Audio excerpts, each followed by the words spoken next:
A couple weeks ago, someone asked me for advice on Twitter in regards to rejection after rejection when it comes to opportunity.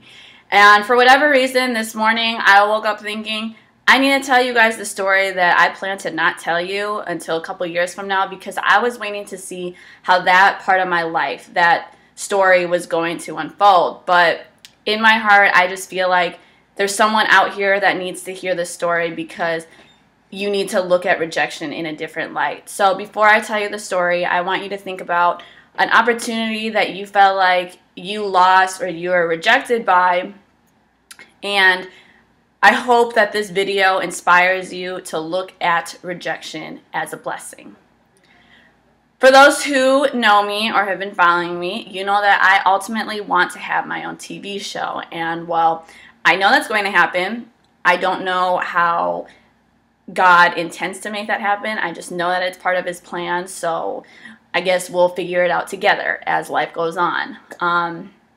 But a couple months ago, I got I got an email from BT, and when I saw the email, it was a lady saying that she came across my work and wanted to know if I was interested in TV hosting for the network. I thought it was a joke at first because I'm paranoid about all that stuff, but I've done work with BET before, not for like hosting and stuff, but just for the award shows. So I matched the email address to the people that I know that work there, and it was legit. So, okay, obviously I'm excited. I tell her, yes, I am interested, and she asked me if I have a reel.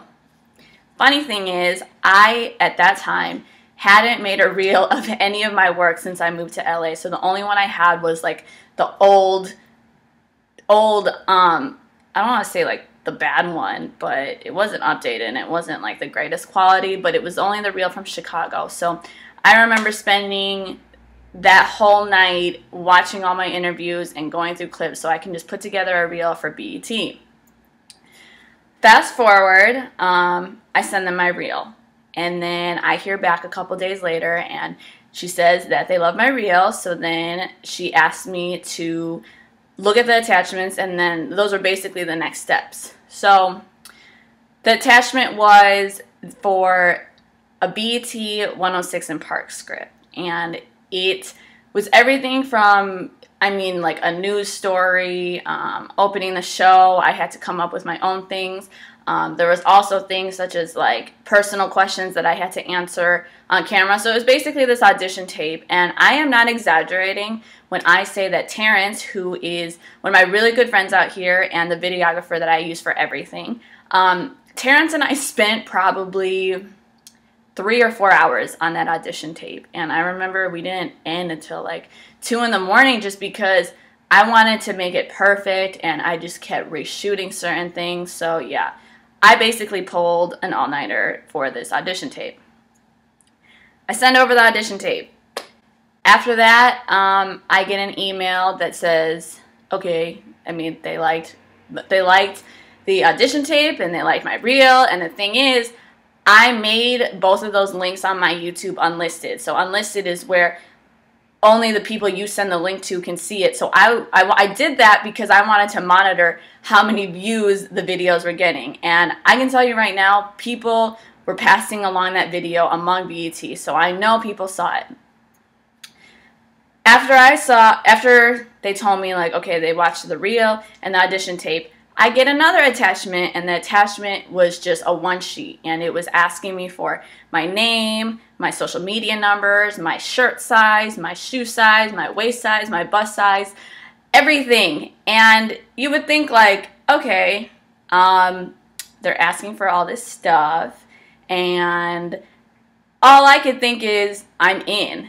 And I'm sure you would think that too, right? Like you make it past like all these rounds, but fast forward, long story short, I have not heard back from them since. And you would think, because like I said, I ultimately want to be on TV. And I thought, okay, maybe this is the next step in God's plan. Maybe I'm supposed to host a show and then go and then have my own show eventually, but that was not the case at all. So you would think that after all that time I spent on the reel, the audition tape, and filling out all that paperwork and everything, that I'd be disappointed that I didn't hear back. But I actually wasn't disappointed at all, because I knew that that happened for 2 reasons. And that was because God wanted to teach me these certain lessons, and those lessons alone just gave me even more motivation and hope and faith for everything that I know He has planned for me. So the first lesson is rejection is a blessing. I remember when I was first thinking about, like, okay, if I did get it, I would have to go to New York, and I would have to, like, start over and do all of that. I don't know what would have happened if I went to New York. What if I was going to flop? Or what if I would mess up on the show and I wasn't ready?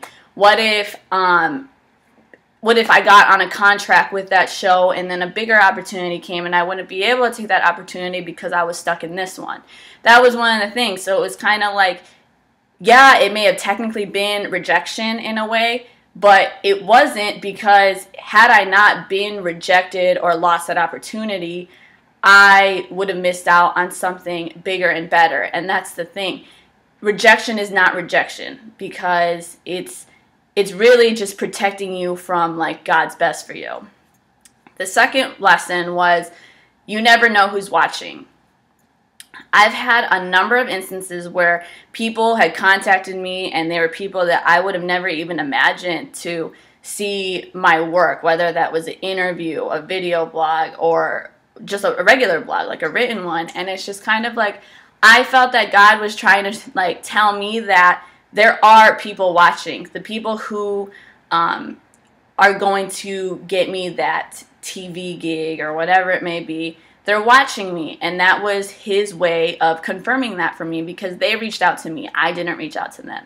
So as excited as I was, like, when I first got that initial email and going through the process, and just, like, the anxiety I felt when it was like, oh no, am I going to hear back from them? I wonder if this looked right. And then being obsessed with the numbers on YouTube just to see, like, if they were still watching it. Like, it was all so exciting, but all of that happened not because I was supposed to be on 106 in Park, but because I was supposed to know rejection is actually a blessing, and there are people watching me.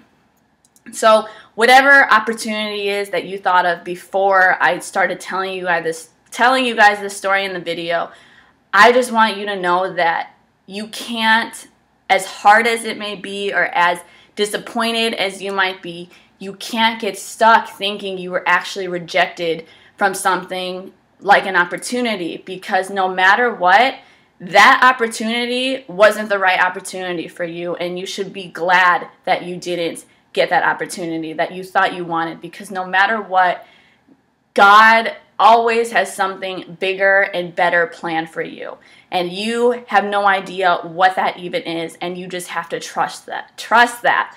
So the next time an opportunity comes, yeah, go ahead and get excited, like it might be it. But if you don't get it, don't look at it as a bad way, because at the end of the day, rejection is actually a blessing.